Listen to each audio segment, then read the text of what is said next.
Frances, welcome to the Voice Notes from the Organized Homeschool podcast. I'm super excited to learn from you and chat with you.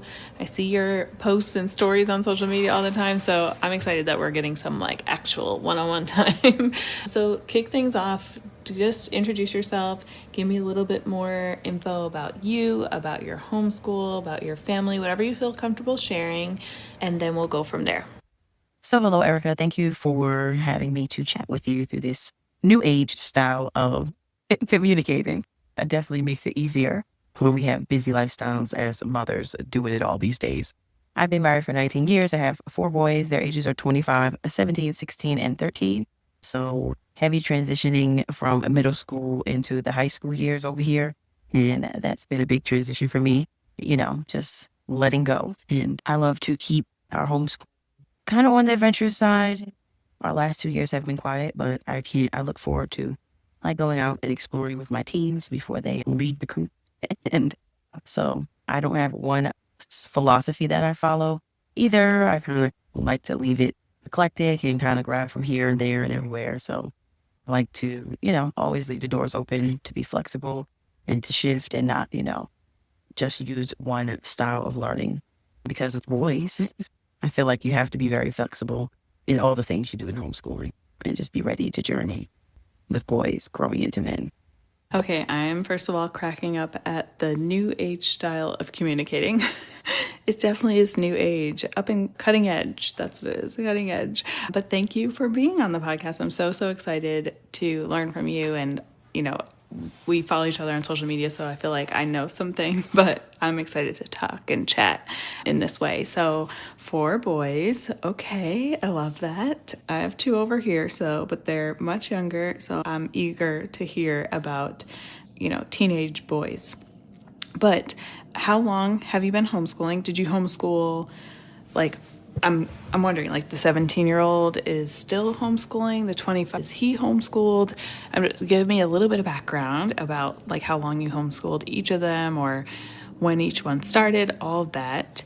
And also a little bit about, if there is such a thing, of what's a typical day of homeschooling look like for you.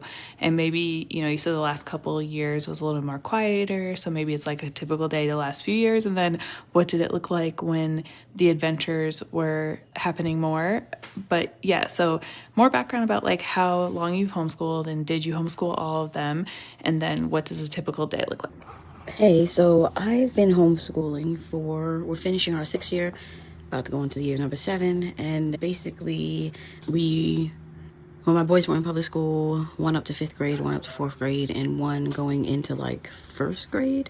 And so we came out during COVID, like a lot of people did, trying to do the online learning and trying to upload and scan and all the things we had to do to kind of keep up with the work, and realizing that my kids were struggling with writing. And I have learned over the years with boys, they don't like to write, and so they tend to struggle a little bit more anyway, no matter where they are in their journey. So yeah, so we've been homeschooling 2 years. Sorry, my kids are on their games. And a typical day would look like, if we rewind, my older ones are coming more independent now, so once they kind of know what they need to do for the day or what their days looks like, the week, they're kind of more independent now unless they really need me. But a typical day when we have our regular environment of we meet around the table and we do Bible, and I try to loop in other things that I would like to do, like affirmations or just little fun things. In the beginning, it would just be Bible facts or things about character.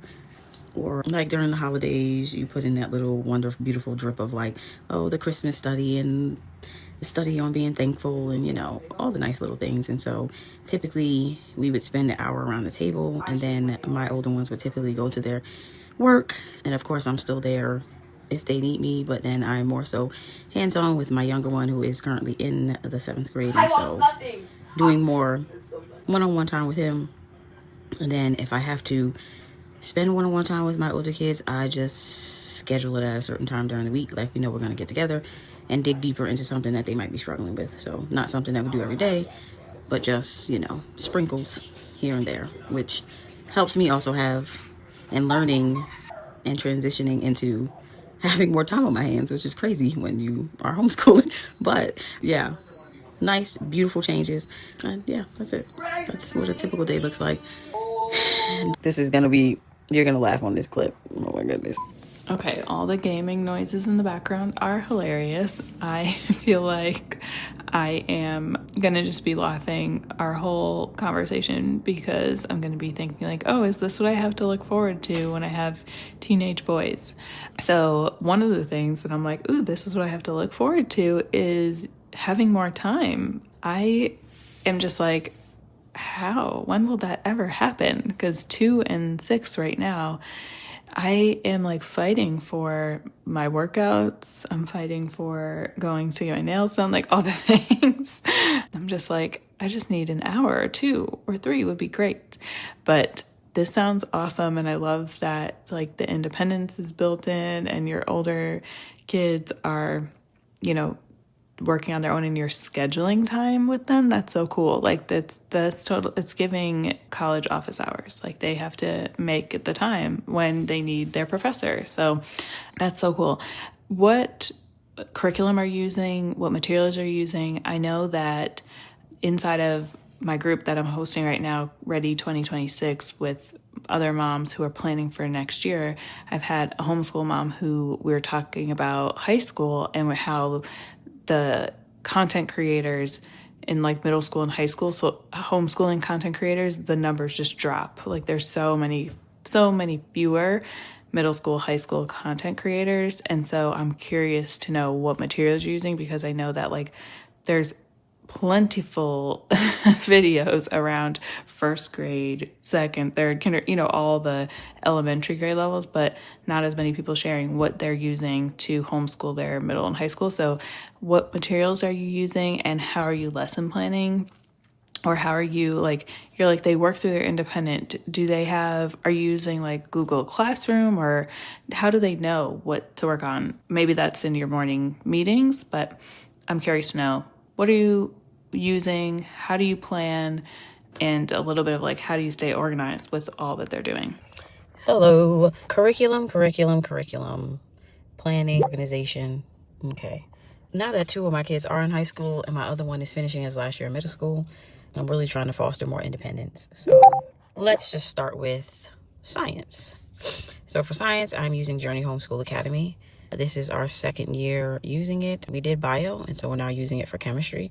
This is one of the subjects that I more so take slower because you only really need 3 credits in high school. Of course, it looks better if you have 4, so we don't rush this. We really enjoy the online learning and the labs and doing the lab reports, so we kind of take our time. But I do like Journey Homeschool Academy. For my now 7th grader, as far as science comes, in this last homeschool year and a lot of years before that, I kind of just made him a school nest, and I would just pull different topics that kind of like free stuff from online or books that I buy and kind of created his science. I didn't really want to go nuts with science and making it so in the textbook before high school, because yes, when you get in high school, it's about the lab reports and the reading and, you know, and so I just wanted the science to be more fun. And not saying that it's not fun in high school, it just comes with more workload, but keeping it more like open book for when they were younger was my style of science in the homeschool. So when it comes to history/geography, I've always done like state studies or country studies and used books and kept journals and stuff like that for geography, kind of adding it into the history, nothing special. I actually just bought last year Ghost Hollow's geography course for high school. We actually didn't end up using it. Yeah. And I will say in this journey, in this point where we are right now in homeschool with my teenagers, going through a lot of emotional and mood and just growth changes, that a lot of things that I planned to do this school year just did not happen. So it is what it is. We live, we learn. Even now, presently, we live, we learn, we move on, and we try to make the best of where we are and where our kids are and where our kids are in their education. So yeah, history has always been like that. When they got to high school, I did lean into co-ops to kind of cover that, and they use knotgrass, and yeah, I think knotgrass. And so that's the most of what we use for history. Again, history was more so like we explore, we keep journals, read books on stuff like that with history. We've read the story of the world. And so up to this point, I tried really not to be textbook heavy in science and history, just to kind of be free and to enjoy homeschooling, right? When it comes to fine arts, art, drama, dancing, singing, things like that, we have been in a homeschool group this will be our 4th year going. And so we've been in that homeschool group. My kids love it. And that's where their people are, and they get to put on plays. And this is what kind of takes up a lot of our time outside of homeschool, because the hours of play rehearsals and tech rehearsals and classes and stuff like that. So that's what covers our fine arts. My oldest was in a VOTEC for culinary, so if you have any questions on that, you can ask about doing the whole public school homeschool thing. I will say that was not easy. And so those are the lesser subjects: history, science, geography, fine arts. So let's talk about math. Math in our homeschool, we have jumped around. We started with Saxon, then we went to Math UC, and then we went to CTC Math, and now we are with Denison, and that's where we will be with any of my kids from pre-algebra to algebra 2. Denison has a higher course of math past algebra 2, but I haven't really looked into that to see whether I'm going to use that as well. But love Denison, and that's what we're using right now. Does it measure up? I feel like it measures up to any other curriculum. Yes, it doesn't have all the extra and just reviewing that, kids should have in math, but you can get a simple workbook for warm-up math if you want your child to have more. But I feel like in anything overall, it covers the math you need, and it's doing what we need, and I'm loving that about our math right now. So yeah. When it comes to language arts, I started with Christian Light Education and was doing language arts and reading separately. Love Christian Light Education. My kids, on the other hand, liked it, and then they started not to like it. And so in these times, it's like you don't want to let go of this great curriculum that you love. But when it is not being a joy, it's not bringing a joy to your children, it's kind of like you got to pivot. And so this year with our homeschooling, we've been pivoting the language arts. And so for reading, my older ones have been doing a lot of reading, like World Lit, American Lit. So, curriculum like that. We did try to do Sunlight American Lit for my 10th grader this year. That did not work for us. We just didn't have the time to do the discussion the way I wanted to back and forth while reading the books, because it's mostly them doing the work.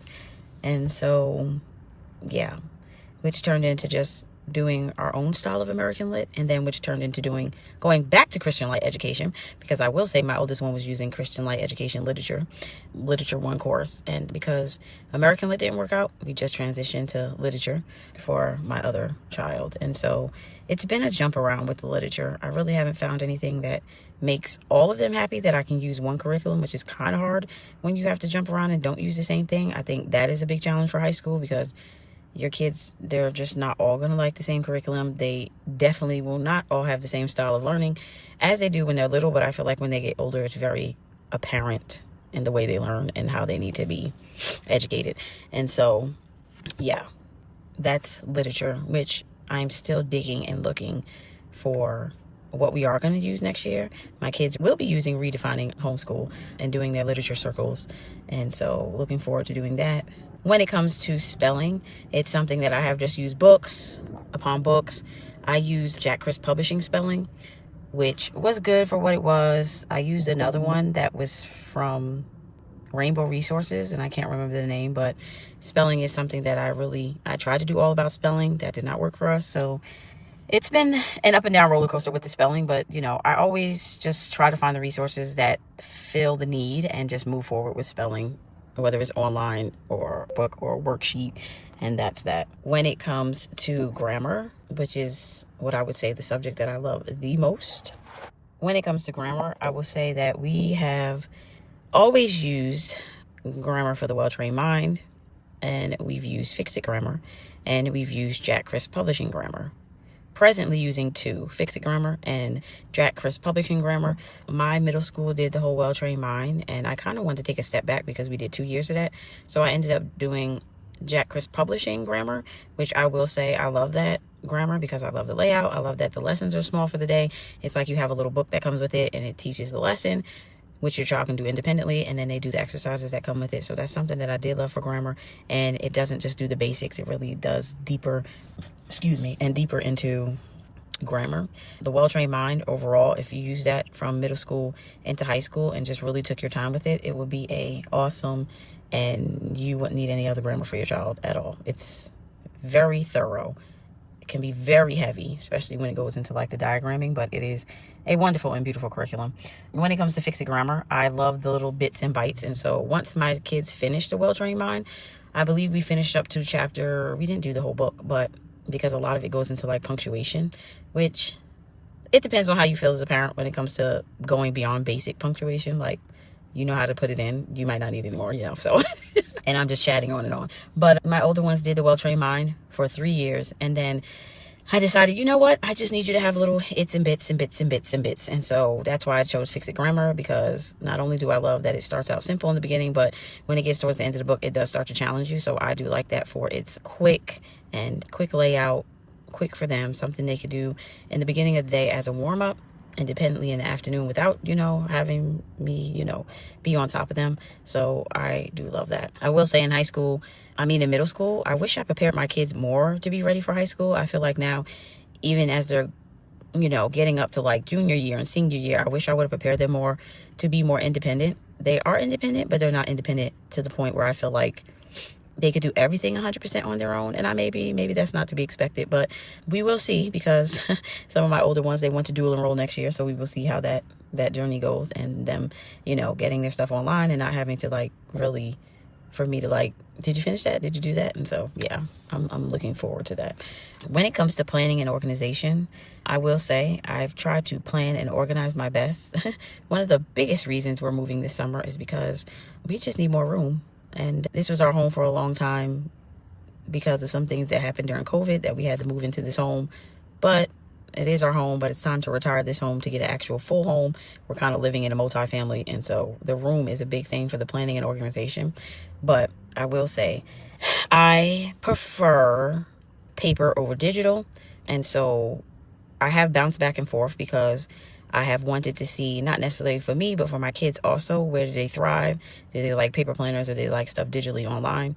And next year, I will be trying a more digital route for them, I feel, because even though I will still keep my paper planner because it's just what it is, but I do want them to try stuff digitally, as far as like having an online planner that they can look at when they wake up, and this is what I need to do for the day.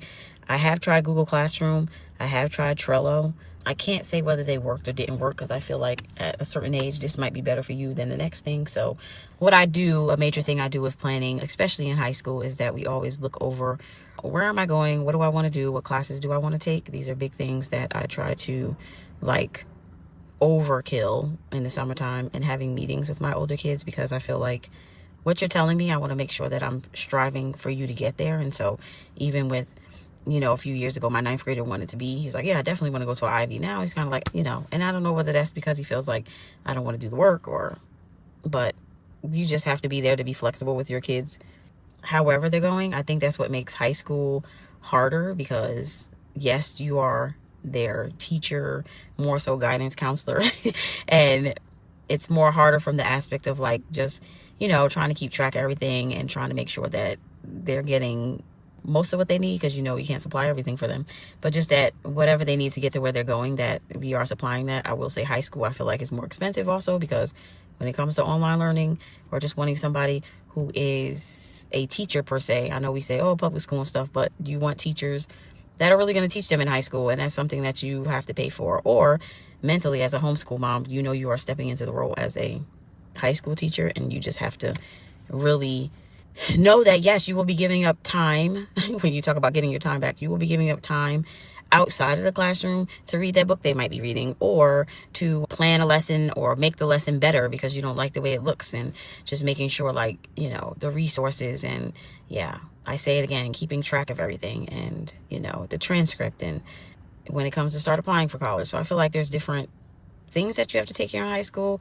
Yes, they're more independent. Yes, I can leave the house and go get my nails done and watch a movie, or just be out by myself, because yes, my oldest is 17, and I'm like, I'll be back and the house will not burn down, so there is a benefit as they get older. I will say though, enjoy the moments when they are younger, because they go so fast. And my transition from my first two going from middle to high school and realizing that they didn't need me as much as they used to need me was a hard transition. It was not easy. It took some tears and me saying like, your kids have to grow up. Like, okay, just let them go, and they got to make their mistakes. And even to the point with, as their mom and their teacher, and just, having this unconditional love for your high schoolers, you have to separate the choices that they make in their education from you feeling like you failed them. More so like it's their choice at a certain age. So if they choose not to do the things that they have to do, it's more so not feeling, you got to get over that, like, I didn't fail, it was their choice, and it wasn't my choice. So yes, there's a lot of transitioning emotionally, and as they grow and become who they are. And as always too, I always ask them every summer, like, are you continuing to homeschool? Because this is something that an age that they feel like, oh, they're missing things. I will say my high schoolers have been to 2 proms already, and 1 prom and tons of parties, and yeah, they go out and hang out at the mall, and they're not really missing things. I wish that high school sports was less pro, if you want me to call it, as far as letting them on there. Most high school sports you have to try out, so it was hard for when my kids wanted to go play sports, because it was like, oh, you need more practice, and they didn't really have that. I believe I covered all the things: language arts, math, science, history, fine arts, geography. I do like to add on some things, like the Bible and the affirmations and all that, but those are just like sprinkles of love that all our homeschool moms like to put on our curriculum. When it comes to planning, I do have paper planners. I have a planner for homeschooling, and I have a planner for home, which I'm already looking, because I'm like, this is the month to get the planners. And so, yeah, I like the paper plan. Keeping things organized, I definitely lean on having binders. They have a binder per year for portfolios, even though where I am, I don't have to keep any records, but I still keep them. So I keep a binder per year, per grade, per child, and I store those in a bin in my garage. And then as the year is happening, I keep the binders more so on a bookshelf in the homeschool room. So as they complete stuff that, 1, that needs to be graded, and 2, that's done being graded, I can just put the stuff in their portfolio right there. I try to organize my portfolios by subject, or I used to do it by week, but then I was like, no, that's doing too much. And so yes, I do have a portfolio broken down by grades, that where when they finish something, I literally just either throw it on top of the binder, or I take my time and put it in the binder. Monthly, I will go in and put the stuff in the binder. So by the end of the year, I'm kind of just organizing if it looks kind of messed up, and kind of like writing out there. I also do a sheet of paper and write out what curriculum we use, all the topics that they used in that book, so I can kind of know if I have to transition it to their transcript or to their course outlines. It's all there laid out for me. And then I also have an area for grading, but I do try to grade on the spot. I try to grade weekly and plan weekly. It doesn't always happen. I do think for next year I'm trying to try to do bi-weekly, because I feel like I have the space to do that better. But yeah, currently I've been planning weekly and doing all that. In the summertime, it is a checklist style, so they have all the things they need to do every day, and we do at least 2 subjects a day. 2 of my kids have Slack this summer, so it might be more than 2, but all in all, that is what it looks like. In summer, we always do math, and we always read, of course. I'm just probably a universal thing for the whole entire world. Like, reading and math is in the summer. It doesn't matter what you're doing.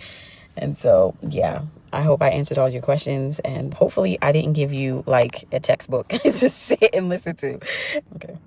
You could never share too much about curriculum, especially middle and high school curriculum, because I was just talking to another homeschool mom about this who has her first child going into high school, and the content creators around high school homeschooling, the numbers drop a lot. So I am grateful for you sharing all the things so that more people who are homeschooling in high school can learn from you and all that you're doing. So thanks for that. Tell me a little bit more about these paper planners, because I love anything having to do with organization. So you have a home planner and a homeschool planner. What goes in each one? Tell me about that. And then while we're on the topic of being organized, transcripts. This is a big thing for people who haven't done transcripts yet and are looking ahead, either the near future or far away future. But like, how do you create transcripts? How do you stay organized with the transcripts and the grades? Talk to me about that. Good question about the transcripts. I basically, just like I keep my planners, I have a portfolio. Nothing fancy, just a binder, all separated, and basically just keeping track of tests, quizzes, papers they may write, projects, any type of information that will help to just tell your child's high school experience. And then with the transcripts are definitely not hard, as long as you're explaining how you got to that grade, like on your course outlines, how you are evaluating, because all the time it's not necessarily quizzes and grades. You might do it by projects, you might do it by papers, however you decide to grade. So your transcript is literally just a piece of paper with whatever class they took and what their grade was and what their GPA is, and if they take the SAT or ACT. Nothing crazy. It's just that you have to keep all the things along the way, like if you want to have their volunteer hours on there and who taught them, if they took classes online or in a co-op, or like all those little details matter. So definitely having a place per high school student, just their own, of what they did for their entire high school, is actually a good thing to have. Try not to stress too much about it, but it can feel like a lot of work at times. But all in all, like, as long as you don't wait till the end of the year to try to sit there and put it all in together, do it gradually, monthly, bi-monthly, however you like. But don't wait till the end of the year to try to figure out how to put all the things together. It will be a lot of time. Trust me, I have done it, so I have learned not to do that anymore. When it comes to my planners, I am updating them. I have mostly used School Nest, the School Nest planner. That's where it is, because I do like to do different things with it, but mostly whatever School Nest is for is what it's for school. I try not to put it all together with home life. So in my main planner, I will definitely put, the meal plan, what's happening every week, things that I'm doing on the side, like what YouTube videos I'm trying to put out, Instagram posts and things like that. All kind of go in my main things, on top of like activities we do as a family. Sometimes those go in both my planners. When I know that something is happening in homeschooling, I might put it on the other planner. And so it depends on how busy the month is. Sometimes it's fine that they're separate. And then, dates for field trips go in my homeschool planner. So I try to keep homeschool stuff separate from the home, even though it is still kind of together. But in my brain, I just don't want so much on one calendar that it seems consuming. So also in the home calendar, you got date nights and you got bills and the budget and all those types of things. So I do try to keep the two separate, because when I want to sit down to plan a month for the home, it's very home focused, and then homeschool is very homeschool focused. So hope that makes sense. But that's how I kind of like to keep my planners. And the biggest thing that helps me in the midst of not having a planner or physically not being in front of my planner is using the Notes app on my iPhone. That is a great, great, great app. So when I'm out and about and somebody's like, oh, do you want to do this? Or, oh, can you do this? Or, oh, like, I need to finish this, or little odds and ends that I might forget about, I drop it in my Notes app, and that works wonders, because we tend to forget the little things sometimes. But that's how I try to keep it all together. Okay, this is all really good, and I love the single place to put things when you're out that you will eventually probably transfer into your planners in terms of the Notes app. I actually use ClickUp. It's a project management software. I was a project manager, so I had already started putting things in there for my personal life. And so when I stopped project managing, I just kind of took all that out.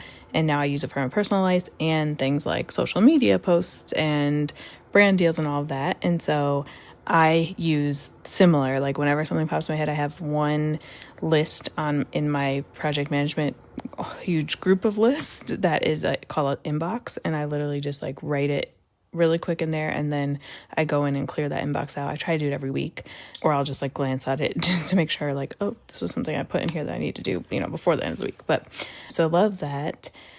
Sticking with the whole, we talk about transcripts, let's stick with the high school thing and older kids. So one, I do want to circle back to, you mentioned the culinary VOTEC. Tell me what that is. I think I know, because actually my mom got her cosmetology license in high school. So I'm assuming it's something similar to that. How she did it was part-time classes and part-time getting her cosmetology license. And then by the end of her junior or senior year, she had her license. She listens to all these episodes, so I'm sure she'll correct me if I'm wrong. But tell me about that, because you were that was hard, being in public school. And so what was that experience? How did you find out about it?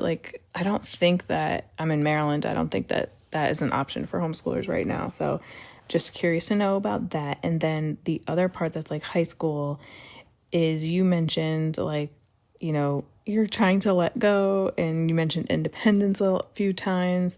And so how are you dealing with that? I know that right now it seems so far-fetched because I have a 6-year-old and a 2-year-old, but I imagine that when I get to that point, I am going to feel a little bit sad.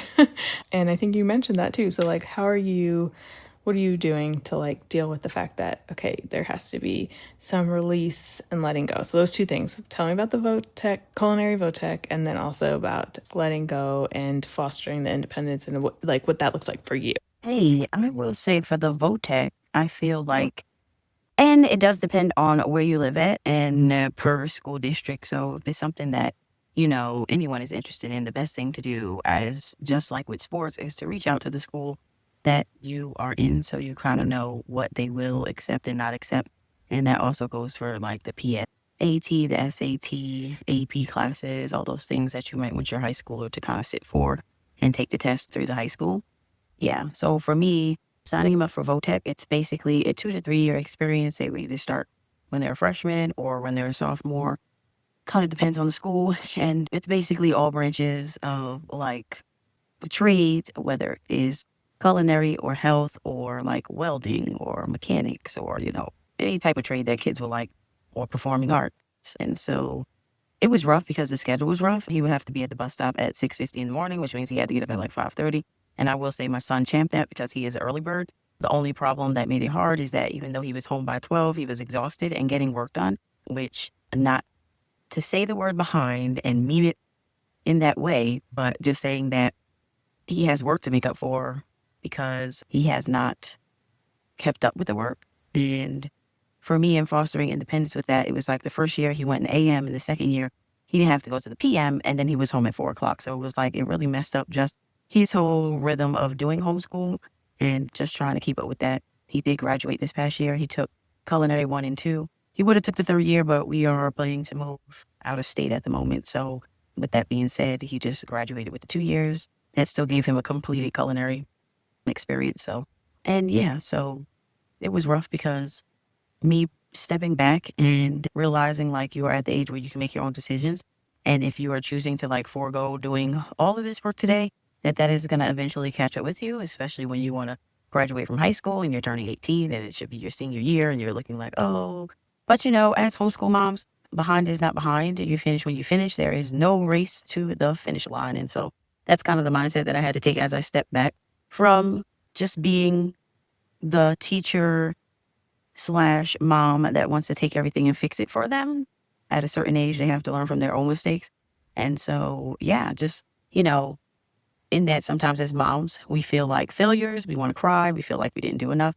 But in essence, it's like your child has to grow. Your child has to make mistakes. Like we made mistakes in life and we're here living and breathing and we're good. And so you always want a better life for your child. But you got to kind of be like, you know what? I got to step back and let you do what you're going to do and let life lead you. And because otherwise they will never learn anything before they leave your home. And you kind of want them to learn before they leave your home.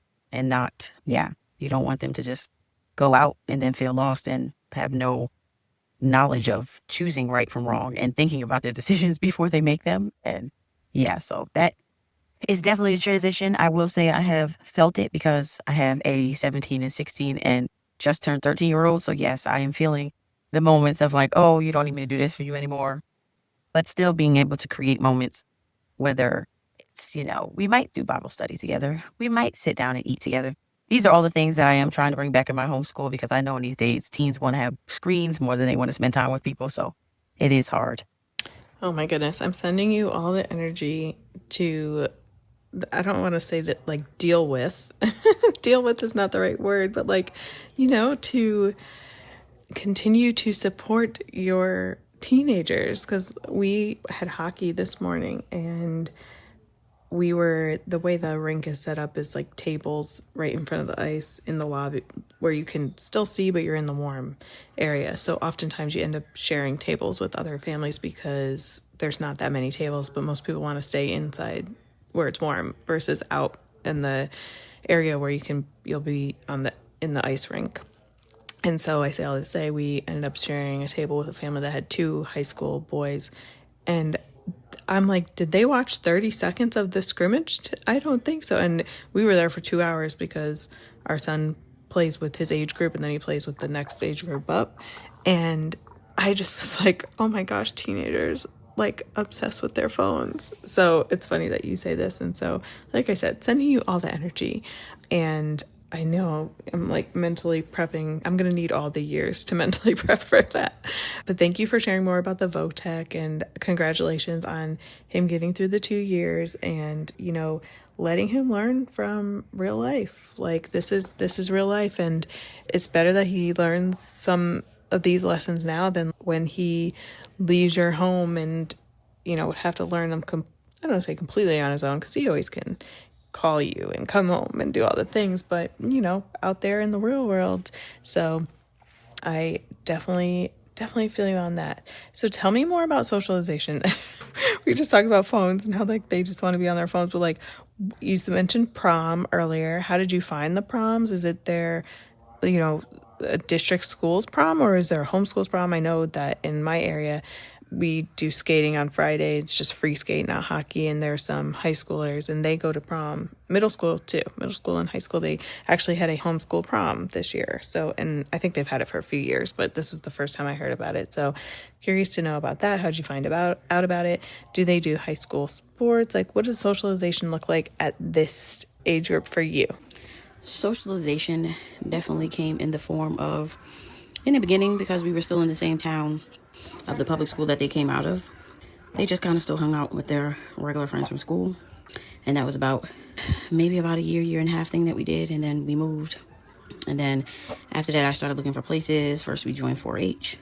And they've literally been a part of that since they were like 7th, 8th grade. So all the way up through high school, we enjoyed that, doing community service and things like archery and engineering and things like that. The other things that we did recently, well, not recently, been a part of a homeschool group for academics, and that was the classical conversations, and we did that for, I believe, 3 years. And unfortunately, we left that group this year. We had to kind of make a decision based on where we're trying to move to, and so it would have just been too far for us to drive. And so we left that group, and we are still a part of our other group that they love so dear, Faith Center of the Arts, which is a homeschool group that does everything from basically every art. Like they have photography, dance, a choir, drama, theater, dance, arts, all type of arts. And yeah, so they do that presently, and they are a part of like 2 big plays during the year and then a summer play, or 2 years. There's just plays during the year. Sorry, trying to get my details right. But yeah, so straight into the point. Friends, old friends, and they still, believe it or not, go hang out with those old friends. Now, as they're getting older, they like more of doing like the mall hangout and things like that. So yeah, the mall, movies, hanging out with their friends all day is the biggest thing they do now. But we will still be a part of the drama and play, and that's like something that we do one day out of the week from like 9 to 5. It's like all day, and so they definitely enjoy that. So our school is kind of like a 4-day week. Sometimes I still require math on that day, but all in all, we mostly do 4 days. And sometimes we squeeze in stuff on Saturdays when we are doing absolutely nothing. And so, yeah. The other socialization they have done would be sports. And they did a lot of rec sports up to the 8th grade. We did soccer and baseball through the town rec. We did try to do high school sports, but with trying out, that wasn't a thing. You have to literally be ready to try out and play and all of those things. The high school did let us try, which was good. I know sometimes, depending on the area, they don't let you do anything at all with the schools. And so that's a blessing, because I hear from a lot of people that they like, nope, they don't let us play sports. So we had great opportunities for socialization while we were homeschooling. So yeah. Okay. I love the socialization. Thank you for dropping like all the things you did, because there's some things that maybe, you know, folks hadn't thought about. So this is really good. We also do a lot of the county sports right now. And I have, you know, since we decided to homeschool, been like, obviously worrying about something that is not a problem right now, because my son is 6, but I'm like, what are we going to do when he does get to high school level? And if he wants to keep playing sports, both of them, you know, my other one is 2, so I haven't even like thought about him playing sports. Although today my husband was pitching to him, and he was actually hitting the ball like 1 out of every 8 pitches. I was like, what is happening? Anyways, so I've been thinking like, what are we going to do when he gets to high school? Because our state does not have the rule, that homeschoolers can try out for high school sports at the public school. So I'm just like, oh, I guess we'll cross that bridge when we get there. The good thing is that my son is really into hockey. So I'm like, if that's the sport he's like really wants to play, hockey, there's not a lot of high school hockey teams in this area. We're in Maryland. It's not like Boston where like schools have rinks or like they go to local rinks.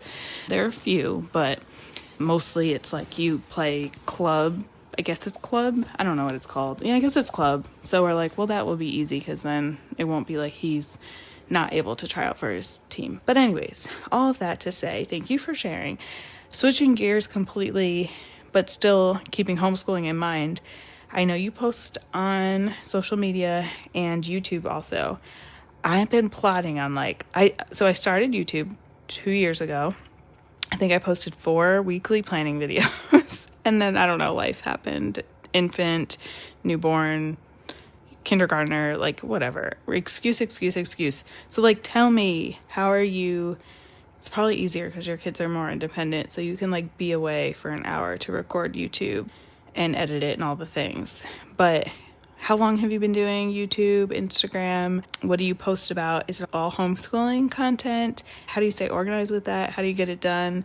Give me the whole rundown. I listened to this message and instantly started laughing when you say the whole rundown because YouTube is its own thing. And so I actually just got a notification that I've been on there for 5 years. And believe it or not, when I first started, I was just like, somebody said, you know what? I think the guy that does Think Media, I believe his name is Sean. He's like, you know what? You just need to turn on the camera and start recording. Just do it. And so for me, unfortunately, which is still the case today, I would love to put out 2 videos. This summer, I'm going to do shorter videos, which makes it possible to do 2 because then my editing is less time. But when you're doing more longer form content, when it's 25 minutes and you're trying to sit there and edit. Now, if you could be that girl that's you know what, I'm not editing out nothing and it's just going to be a straight video. It's very easy to do videos like that if you're just really going to be whatever I say on camera is going to be on this video. And so, yeah, I've been doing that for 5 years and probably...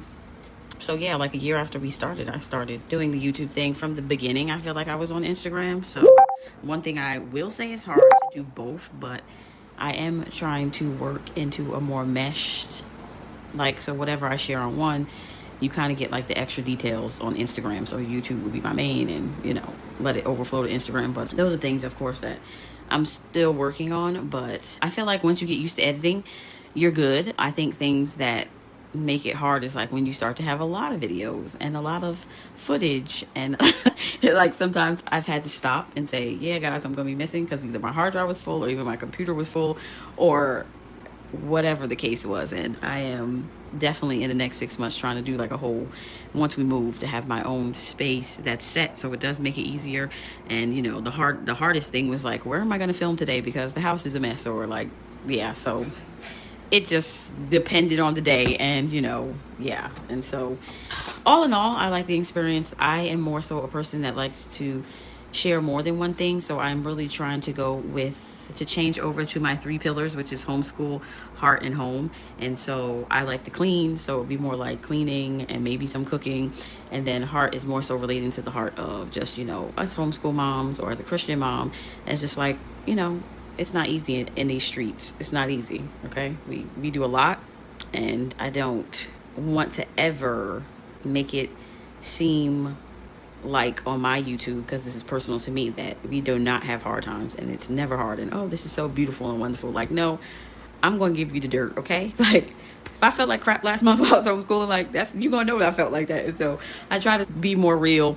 I'm trying to get more creative too, just so I know I'm a talker, so I can talk a lot, but then it's people with the attention spans of today in America, they don't watch that long. So even that in my growth, I'm trying to become more creative and kind of get my audience more. So, I don't want it to feel wasted time where I'm just talking and nobody's really being impacted by what I'm saying, because you can talk all day and people could just be whatever. So yeah, that's what that looks like. Instagram, honestly, I'm actually at this moment sitting down working on a series, and I think that I'm kind of gonna be, for now, doing series on Instagram. So breaking down one topic into multiple days, so it's more beneficial for me, because as with YouTube, And what I like to do with Instagram is I like to batch record. So I literally take 2 Saturdays out of my month right now, only because I'm only putting out like 4 or 5 videos, and I record whatever I have ready on that Saturday. And then the next time I will record the rest of the month. And that keeps me ahead of the game. So, and then editing, I do on another day and just post. Yes, I am laughing too at the whole rundown because I think I shared I've produced my little 4 videos, and it wasn't too much, but it's a whole thing, and you had to find the time to like sit and record and stuff. So you are my inspiration and motivation. So thank you. I love the 3 pillars. I similarly have been plotting on, I have 3 pillars that I use to think through my system. So I'm like, maybe every video is one of each of those pillars. So I'm with you on that. I love that. I love that. Okay, can you talk to me about a time when things like went wrong in your homeschool? How did you get through it? How did you realign? What happened, and how did you navigate that and get back on track?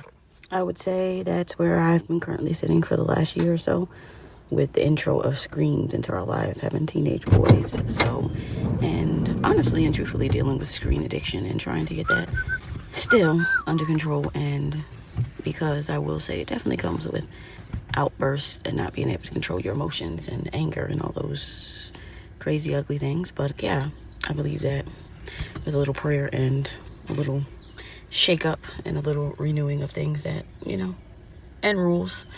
And so, yeah, with also trying to move into a bigger space and giving us our own space that are separate from other things we do, and just leaning in, a lot of prayer, a lot of strength that I need to get through it right now. And so that's what that looks like. So yeah, that's presently my struggle. I would say the other biggest thing that I feel like I struggle as a Black homeschool mom is feeling like that I always have to do more, because I feel like as having Black sons and years of being married to a Black husband, that when you go out into the workforce or just trying to build your career, that it is harder for us. So for me, I boggle with that.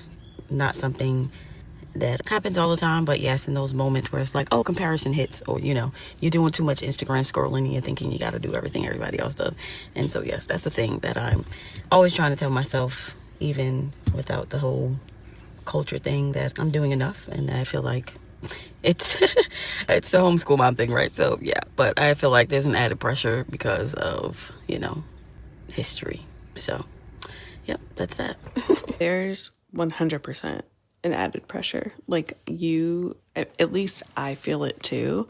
And I feel like if we polled Black homeschool moms, it would be like 99.9% of us feel that also. And then layer on having Black boys. As someone who has 2 Black boys, I feel that so hard. And I think for me too, the layer of having experience in education in schools and knowing the statistics of Black boys compared to all other demographics and what the outcomes are for school, it just, 1, it breaks my heart. 2, it gives me minor anxiety, or maybe major, I don't know. And 3, 100% the pressure feels so heavy. And so I think your advice of I am enough, I'm doing enough. And I think for me too, I add on I know they're going to be good. They have me, they have their dad, they have so many other family members, but it can be intense sometimes. So I feel you on that. All right, final question. Let's switch to something positive. Well, first of all, thank you for sharing your struggles, because that also is not easy. And I know the ongoing one of homeschooling Black boys, Black children, but then also a current struggle. So I appreciate you sharing where you're at and how you're currently thinking through it and what that looks like for you. Thank you so much for that. And let's switch to something that's bringing you joy right now. It can be homeschooling related. If that's a reach, it could be something else. But, I just want to hear what's bringing you joy in your homeschool. And then what advice, if you had to give one piece of advice to homeschoolers, they can be new, they can be seasoned, whatever feels relevant, what piece of advice would you give? What brings me joy right now? I would have to say throughout the journey, the little joys used to be oh my gosh, we finished reading the book together and we laughed and we talked and it was so beautiful. But now that I have teens, I feel that it is definitely the enjoyment of random moments where my teen boy is growing into a man, and the independence of becoming who they are individually and watching each one of them have their own personality and the way they like to get things done. That definitely brings me a lot of joy in knowing like this time or sacrifice to homeschool is wonderful and beautiful in all aspects, and that the joy does not always have to come from curriculums. And I know when I first started, I was like, oh yeah, the curriculum is wonderful, it's beautiful, and we're learning it. But as they get older, it definitely becomes like they're growing up and one day they're going to leave my home. And so for me, the joy is the moments that I know are fastly, the moments that I know that are slowly lessening as the years go along and before they like leave the nest and go do their own thing in life. So, yeah, if I had to give advice to homeschool moms, I would definitely say probably a couple things, but I think the best things that helped me as finishing up our 6-year homeschooling, I would say one is definitely to pause and let your brain detach from homeschooling and really sitting and reflecting on not just the last year, but all the years and what you learned and what could be better and all those things. But, I feel like detachment is the word of not letting it become so overwhelming that the thoughts and sometimes comparisons can just send you in the wrong direction. And all in all, you never want to, feel like you have to follow somebody else's thing, somebody else's homeschool. Oh my goodness. Oh, they're reading books all year, or they're doing, this all year, projects every day. And it's like, you can only work at your capacity. So to sum it up, it's like you as a woman, as a mom, a wife, teaching kids in your home, you have to sit and reflect on your capacity and what you can give your child. That's the best of you. And whatever you can't give 100%, you outsource it and find somebody else to do it. And yeah, you can only work at your capacity. And when you try to go past that, there is the horrible feelings of burnout and overwhelm, besides, the pressures that we can already feel based on, our homeschool lifestyle, all those other things. But yeah, find that space to just sit and realize who you are and what you want to give and stop comparing and just realize you are there for your kids. And yeah, so that basically sums it up though. Like just taking the time to sit, reflect, and know that what you can give, what percentage of you can give, whether that's percent or some can't give that much. Sometimes you only can do 30%. And you need to do fully online classes because you work. And so I feel like knowing who you are for in your homeschool, teaching, all of that stuff is way more important than the curriculum. So yeah, just learn to sit and reflect. And as they get older, conversations of what they want to do and where they want to go, because that also should be a guide for any homeschool mom who is going into the middle school, teenage years. Definitely makes it easier as far as having to schedule their curriculum, what academic, the academics, where are we going, whether it's dual enrollment, all those wonderful, beautiful things. But yeah, that's it. Not short and sweet, but repeating again, connecting to you, to connect to your home. And in that is where you find the rhythms and the joys and the peace and the curriculum that is going to support what you want to be in your home. I love this so much. I feel like oftentimes we start with like, what do our kids need? What are our kids' interests? What type of school do I want to create for my kids? And you forget that like you are actually the starting point. You are the vessel by which that is created. And so if you're not good, then it's not going to end up being what your kids need. So I think that is like such good advice. All right. Well, thank you so much for all of this. before we like close out, can you share where people can find you? Because these YouTube videos, the social media posts, like we need to see all the things. No pressure. When you are ready, we want to see. So let us know where people can find you. If there's anything that you wanted to like share, whether it's, I don't know, a product, a resource, anything like that, feel free to share that too. And yeah, that'd be great. Yeah, sure. You can find me at Instagram and YouTube. It's Joyfully Homeschooling Boys. On Instagram, it's all together. On YouTube, Joyfully Homeschooling Boys is separate. And yeah, I love to share on my 3 pillars: homeschool, heart, and home. And heart and home is actually something new that I'm branching off to do, where kind of talking about keeping ourselves, grounded as homeschool moms with all the things we do. And home more so caters to like the planning and the cleaning. Believe it or not, I like to clean, so might be weird to some, but it's just a thing, and organizing and all that stuff. So more to come on my YouTube channel as I'm preparing to pack up one house and move into another. So, all right. Glad I had a great time talking to you, and I will be chatting with you. Bye.